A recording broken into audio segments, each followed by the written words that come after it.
ઘડિયાથી મેં પુનિયા 24 કલાકમાં કાંઈક કરજો, એ જ મારીને તમારી ભેળું આવવાનું છે. બાકી જય ભગવાન કાંઈ કંસ કૌરવ ને રાવણ જેવા હતા નહોતા થઈ ગયા. ભલામણ મોટા હતા મહીપતિ, ગજબ હતા ગંભીર સબળ, જેના શરીર મહાણે દીઠા મેકરણ, હારા ને દુનિયાએ દિવાળીઓ મૂકી દીધી. અરે એક માણસના પ્રેમને જો ન સમજીએ કે માણસના ભાવને ન સમજીએ કે ખટારાના ડ્રાઈવર તો 19મી કોમ ન કહેવાય. ઈને પાણી પાય કોઈ, ઈ ભજનના માર્ગે ચડી ગયા. તમને જે બોલતા હબાક આવે. અરે ભજન તો ભજન હોય મારા રામ, એક આત્માનો ખોરાક છે. ભજનમાં જો આપણે બેઠા હોય ને, ભજનમાં બેહી છીએ પણ ભજન આપણામાં નથી બેહતું, ઈ ડખા છે. આપણામાં જો ભજન બેહી જાય ને, ગોળ બંગાળનો રાજા ગોપીચંદ ને 92 લાખ માળવાનો ધણી ભરતરી સાધુ બની ગયા, ભજન બેહી ગયું. ભલામણ આપણને ભજન જ નથી બેહતું. એક બેન બાજુના ગામમાં કથા હતી ને, તેને ઘરવાળાને કે બાજુના ગામમાં કથા બેઠી કે સાંભળવા જવું, એનો ઘરવાળો કે ભાઈ જા ને હા સુધી નિરાય ગયા. બેન હાજે આવ્યા, બેન કોઈ ખોટું ન લગાડતા, આમાં તો થોડું કડવું મીઠું બધું આવશે. બેન આવ્યા ને હાજે, એને ઘરવાળાએ કીધું કે કથા સાંભળવા ગઈ હતી કે હા, કે બાપુ હું વાંચતા હતા. એ કે પણ કેટલા માંડવા કેટલા બધા મળી. કે પણ બાપુ હું વાંચતા હતી તો કે કેટલું બધું રાંધેલું, મોટા થપેલા, કેટલું માણા ખાય. એ કે પણ બાપુ હું વાંચતા હતી તો કે મોટા ટીરિયા, મોટા એલસીડી કે આમ સગડોળ ને સકડીઓ. પણ એ કે બાપુ હું વાંચતા હતા એ તો કે એટલા બધા માણા થોડું સાંભળાય. નકરી બહાર જ રખડી. એમાં આપણે બહાર રખડતા એવું નથી લાગતું. માઇલપા ઉતરવાની જરૂર છે. રૂપિયા હાટું તો આખી દુનિયા બસોડા ભરે છે રામ. બાકી કીડીથી માંડીને હાથી સુધી અખિલ બ્રહ્માંડનો માલિક કોઈને ભૂખ્યા નથી રાખતો. એમાંથી હું તો ગમે ત્યાં પ્રોગ્રામમાં જાઉં ને, મારી ભલામણ એક જ હોય, માં ને બાપ ને બાપુ હાચવજો. 2 ટાઈમ હારો રોટલો દેજો, જિંદગીમાં દી નો મોળો ઉગે. વ્યસનથી થોડાક આગાર્યો, કુટુંબ પરિવારમાં એકતા રાખો ને મા બાપની સેવા કરો. હું કોઈને કહેતો નથી મંદિર બંધાવો ને કથા એવું કરો ના. ત્યાં તો બાપુ ઢગલા થાય છે, ઢગલા દેતા હોય અહીંયા દેજો. હું ના પાડવા નથી આવ્યો, પણ ઊંડા ઉતરીને જોજો આ ચા વપરાય છે. માને બાપને હાસવો બાપુ. જિંદગીના જો વિધિના ચકડા ફેરવી ન નાખે તો માને માં ન કહેવાય. ભલા મને અત્યારે આમ ધામ ને ઠામ છે આખી દુનિયા પાસે બાપુ, કાંઈ ઘટતું નથી, પણ અંદર ભડકા છે બધાને. શું કામ? મુદ્દો જ ભૂલી ગયા. માન બાપ કે ગમતા જ નથી, જવા દો આશ્રમમાં. એ તો કે અહીંયા જઈશું, પૈસા દઈ આવીશું, આટો મારી. પૈસાની જરૂર નથી, ત્યાં ભાડ્યા નહીં હોય એટલે એને વાપર્યા છે. એને હૂંફની જરૂર છે, હૂંફની. પોતાના સંતાન બાપુ હાજે ટાણું હોય ને, માન બાપ જીવતા હોય, અડધી કલાક એની પાસે બેહજો. એનું હયું બાપુ બળપની પાટ જેવું થઈ જાય કે મારો દીકરો હજી મને પૂછ્યા સિવાય પાણી નથી પીતો, જિંદગીમાં કાંટો ન વાગે. શું નડતું હોય છે, શું નડતું. અમારે ત્યાં નકરું દાણા જોવાનું જ હાલે. જો રહો તમે શું કર્યા તમને ન ખબર હોય. દાણા જોવા વાળો માતાજી શું કરે ને ભુવાય શું કરે.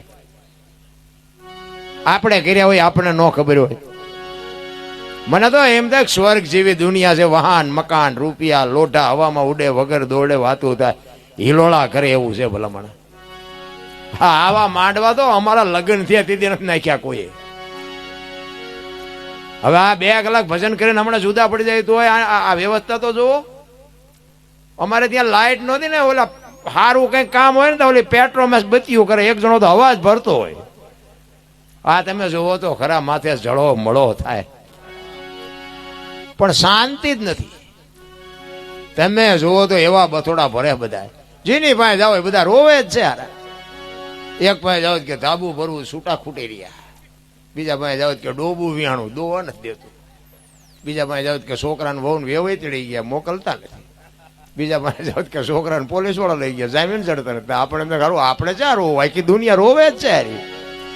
હરીને મેળવવા દાસી જીવન રોવે, જેઠીરામ રોવે, મીરા રોવે, નરસિંહ રોવે, મારા નાથ માણા બનાવ્યા તે. અને આમાં નો અમારો ભેટો થાય તો બાપુ અમારો ફેરો ફોગટવ્યો જાય. કીડીથી માંડી અને હાથી સુધી 84 લાખ યોની છે એમ કે છે, પણ એમાં રૂપિયા અને માયાની જો અને આમાં નો અમારો ભેટો થાય તો બાપુ અમારો ફેરો ફોગટવ્યો જાય. કીડીથી માંડી અને હાથી સુધી 84 લાખ યોની છે એમ કે છે, પણ એમાં રૂપિયા અને માયાની જો માપવું જરૂર હોય તો માણસને એકને જ, કોઈને જરૂર નથી. છતાંય તમને કહું, જો કોઈ જીવ ભૂખ્યો રહેતો હોય તો મને કહો, માણાનું ભરાતું હોય તો મને કહો. છે સંતોષ ને કે આપણે જે જોઈએ બધું જાનવરને જોઈએ છે ને, કૂતરા કાગડા ભેંસું ભૂંડા હોય એને ખોરાક ને હવા ને પાણી ને ટાઈટ ને તડકો ને બધું આપણે જોઈએ, બધું નથી જોતું. આપણે બચાવ એમ એને બચાવ હોય છે. અને આપણી જનતા આપણને જેટલો પ્રેમ કરે ને એટલો જ એના બચ્ચાને પ્રેમ કરે. માં છે ને, એ તો માં છે. હું તો એમ કહું, મા બાપના રોટલા ન દો ને, તમે કરોડ રૂપિયા કમાતા હોય તો હું તો એમ કહું ધૂળ છે એમાં. તમારે મને તો એમ થાય કે એનું મોઢું ન જોવાય. હું સત્ય જ કહેવાનો બાપુ. મંદિર તમે બંધાવો ન બંધાવો એની કોઈ જરૂર નથી. કથાયું બેહાડો ન, શું આ કથાયું બેહાડે ફાયદો હું? મને કહો તો ભલે બેહાડતા હોય બેહાડજો, પણ મારો કહેવાનો એક રામકથા હોય તમારા ગામમાં તો મૂળ રામકથામાં તો વાત તો એક ને એક જ તે ને.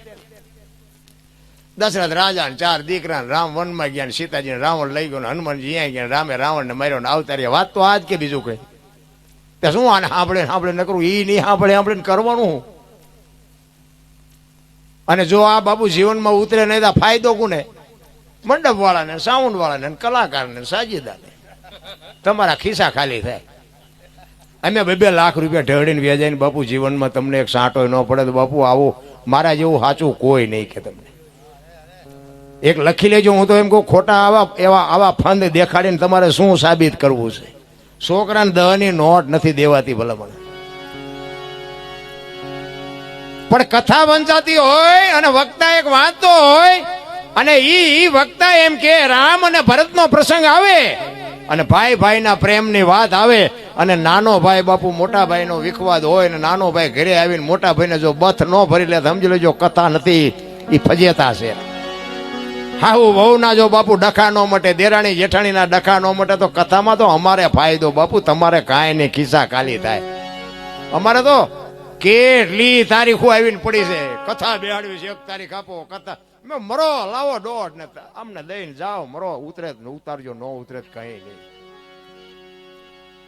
અરે આવું સત્ય કહી છે તોય હું એવું નથી કહેતો કથાનું માધ્યમ ખોટું છે એવી મારી વાત નથી. કથા છે સાંભળવા જેવી છે, પણ મેં કીધું એમાં આપણા ઘરનો વિખવાદ મટે નહીં. રામાયણ છે, રામાયણ તમે જુઓ, કેવા દીકરા, કેવા ભાઈઓ, કેવા મા બાપ, કેવી દીકરી, એનો ઇતિહાસ તમે બાપુ જીવનમાં ઉતારો નહીં તો આનો મતલબ શું? એમ કોઈ મતલબ નથી. આ ભજન રાખ્યા, એક બાપાની તિથિ છે, પુણ્યતિથિ નિમિત્તે, તો આપણને એટલો તો ભરોસો હોય ને કે આત્મો જ્યાં હોય એને કંઈક 5 નામ ઈશ્વરના લેવરાય, એટલી તો આપણને ખબર છે ને. તો આ આત્મો ગયો છે એની પાછળ 5 નામ લ્યો તોય તમને તમારો આત્મો કે કંઈક શાંતિ મળે. જીવતા જાગતા ને કઈ શાંતિ મળે જ નહીં. પણ એવા બુદ્ધિના ગાળિયા થયા છે ને, હું કરું ઈ થાય, હું કરું ઈ થાય, મરો કરો. એક ભાઈ હતો ને, આમ દિવાલમાં ખીલી ખોડતો હતો, દિવાલમાં ઊંધી ખીલી રાખેલી, માથું દિવાલ કોઈને અણી કોઈ હથોડિયું મારે, રિયો બબડે. કે કારખાના વાળામાં બુદ્ધિયું જ નથી કે ઊંધિયું ખીલિયું કાઢ્યું. એનો ભાઈ અહીંયા ગયો કે હું કે ખીલિયું છો નહીં કે ઊંધિયું કાઢ્યું. એનો ભાઈ કે તારામાં ક્યાં બુદ્ધિ છે? એ કે કેમ? એ કે આ દિવાલની ક્યાં છે? આ દિવાલની છે. હવે અહીંથી ચાલીને લઈ ગયા ને ત્યાં જઈને કે હા મારી ભૂલ થઈ, અણી તો કે આઈને પાછી આ દિવાલની. આખી જિંદગી દિવાલો ફેરવી પણ અહીંયા ખીલી નો ફેરવી નાખી. મારી ખીલી પર અહીંયા સમાધાન થતું તું નો કરીએ ક્યાં ભલામણા. એમ બાપુ હજી આપણે દિવાલો જ ફરેવી છે ને ખીલીયું તો હવળી જ છે. આપણા માલપા સકડા ઊંધા છે. ભજન એમના સમજાય એવી વાત નથી બાપુ. ભજન તો ભજન છે. હું એક જ વાત કરું, ભોળાનાથ નો દીકરો ગણપતિનું માથું કે ભોળાનાથે કાપ્યું અને હાથીનું લગાડ્યું. કે ને બધા ફોટામાં મૂર્તિમાં આપણે જોઈ, ગણપતિની માથે માથું હાથીનું છે. સાચું જ છે 100%. ખોટું હોય તો તનો યુગ હાલવા જ ન દે. પણ હું એ કહેવા માંગુ છું કે કાપ્યું થી અહીંયા જ નહીં પડ્યું હોય. હાથીને શું કામ કાપીને સોટાડ્યો હોય છે? અને માણાના શરીર ઉપર હાથીનું માથું આવડું હોય, ફિટ થાય. આ મગજમારી વાળું છે એટલે સદગુરુ જોવે. આ એમ સમજાય તો તમે અમને બોલાવો નહીં ને. આની માટે તો ગાળું ખાતા શીખી જવી પડે, તારે આ બધું ઉતરે. ને કે મારો તો જેસલ કરતા ઇતિહાસ ખરાબ છે. આપણે ધોકા ફેરવવા સિવાય કંઈ કર્યું નથી. ખટારાનો ડ્રાઈવર અને બાપુ આપણે બહુ બહુ ઝઘડા કર્યા. હા, હું તો અત્યારે જ્યાં જાઉં ત્યાં પાપ પોકારું છું. જેસલ ગોળી નકરા માર્યા છે એવું નથી, મેં મારે ધરીને ખાધો. હા, નકરા અહીંયા કોકને મારવી તમને મૂકે, પણ આપણે પગે નથી લાગ્યા છે. સલામ બલામ નથી મારી, એ વાત ખોટી. સલામ મારા મા બાપે મને જન્મ આપ્યો છે, એને પગે લાગવાનો. ઠીક છે, ભેગ છે, કોઈ વડીલ છે, એને આપણે લાગવું પડે, એની ના નથી. બાકી બાયું ચડાવીને કોઈ પગે લગાડે એ વાત ખોટી. એ ઘર બીજું ગોતવા.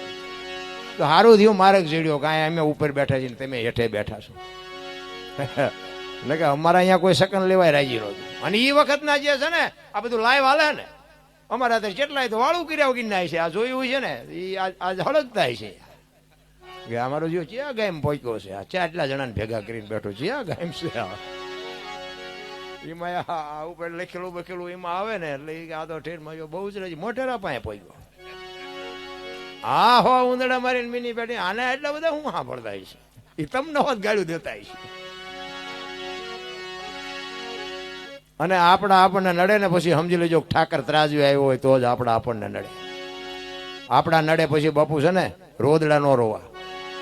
મીરાને રાણો નડ્યો હતો, નરસિંહ મહેતાની એની નાયત નડી હતી, પ્રહલાદને એનો બાપ નડ્યો હતો, પાંડવોને કૌરવ નડ્યા હતા. પોતાના નડ્યા પછી જ ઇતિહાસ થી આપણા નડે ને તેથી સમજી લેવાનું ઈશ્વર ત્રાજવી આવ્યો હોય તો જ આપણા નડે ને કે આ સુધી ઓળખે છે ને પડખે મર્યા હોય ન ઓળખે. હા, આપણો બાપુ આપણા જેથી વિરોધ કરવા માંડે ને તેથી સમજી લેવાનું ઈશ્વર નજીક હોય તો જ આપણને ન ઓળખે. એક લખવું હોય તો લખી લેજો. અમુક બાપુ નોંધ કરવા જેવી છે આપણી. તમારું 5 માળનું મકાન હોય ને એની માથે તમે ચડો ને આખું ગામ દેખાય, તમારું ઘર ન દેખાય. તમારા ઘર માથે તમે ચડી જાવ એટલે આખું ગામ દેખાય, તમારું ઘર ન દેખાય. એટલી વાતમાં સમજી જવાનું કે આપણે ક્યાં છે એની આપણને ખબર હોવી જોઈએ. મારું કુળ કયું, મારું ખાન. બાપુ ખટારો આંકો એકે રાજ્ય મારું જોયા વગરનું બાકી નથી. પણ કોઈ એમ કે દરબારે દારૂ પીતો પરમાટી ખાધી તેથી 5 લાખની શરત મારીને આવજો, મારી સાતીમાં ડામ દઈ દેજો, મને કોઈ પુરવાર કરી દેજો. ખુમારી જોવે બાપુ, મારા મા બાપ કોણ, મારું કુળ કયું. આની ખુમારી ન હોય તો મરી જવાય. ભલા ખટારાનો ડ્રાઈવર ને બીજા રાજ્યમાં જીવો હોય ને દારૂ ન પીતો હોય બાપુ, એકાદો મને દેખાડો તો. અમારી હારે તો બાપુ સાધુ બ્રાહ્મણો હતા ને એ જીકતા હતા. કહેવાનો મારો મિનિંગ તમારે ન કરવું હોય પણ દુનિયા તમને ચડાવી દે. એમાં દુનિયાની વચ્ચે રહે ને બાપુ ઓલા કમળ ઘોડે પાણીમાં રહેવું, પાણીને અડવા ન દેવું, એવી વાત છે. એટલે જ મહાપુરુષો વાણીમાં ઘણી બધી સંકેત